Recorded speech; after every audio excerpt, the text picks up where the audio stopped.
Our next story is from China, and it's a story that writes itself. Look at the pictures. This is what parts of China look like.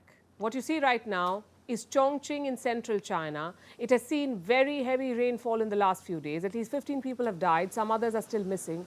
The streets are inundated. Cars have been submerged. Rainwater mixed with mud has painted the streets brown. Several counties in this region have issued red alerts. This is one of the worst affected areas in China. Look at this video. It shows rain causing a building to crumble. These images came out yesterday. The day before that, another dramatic video emerged. It shows a couple being rescued.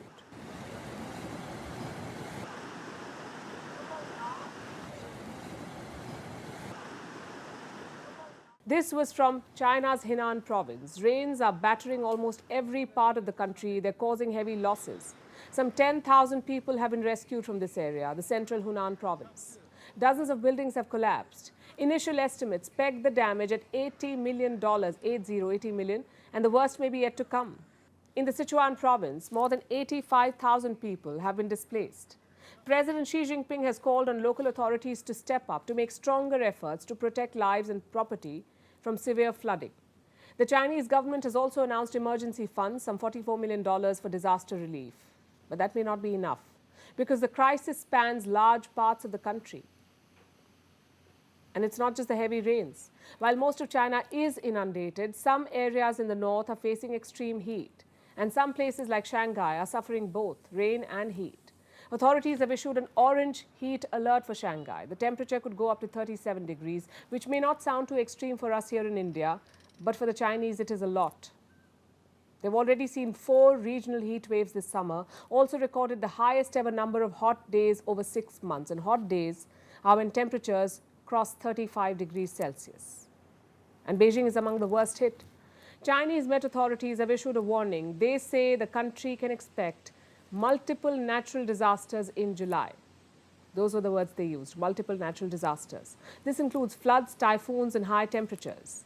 And this will take a toll on more than just people. China's agricultural sector will also be gravely affected by what's happening. In fact, that has already begun. The rains have disrupted wheat harvests. The kernels are turning black and unfit for consumption. Officials say this is the worst setback for the wheat harvest in a decade. Meanwhile, the heat has led to the death of fish in rice paddies where they're cultivated. Hundreds of pigs have also died due to the heat. It's been so bad that authorities have had to splash water on pigs being transported to prevent heat strokes. So both grain and meat production has been hit by the extreme weather, and this will affect China's food security. Remember, food security is central to Xi Jinping's policies. He's been trying to make China completely self-sufficient in food, so much so that he's been accused of hoarding food during the pandemic. But repeated climate disasters are denting his plans, because this is not the first such flood. Of late, China has been seeing heavy rains and extreme weather every summer.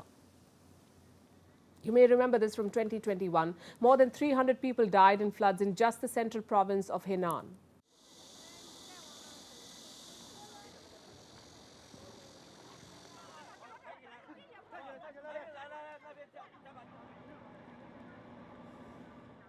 So extreme weather is becoming more frequent and damaging. 20 cities in China have been flooded this week. 11 of the 31 provinces in the country are bracing for more heavy rains.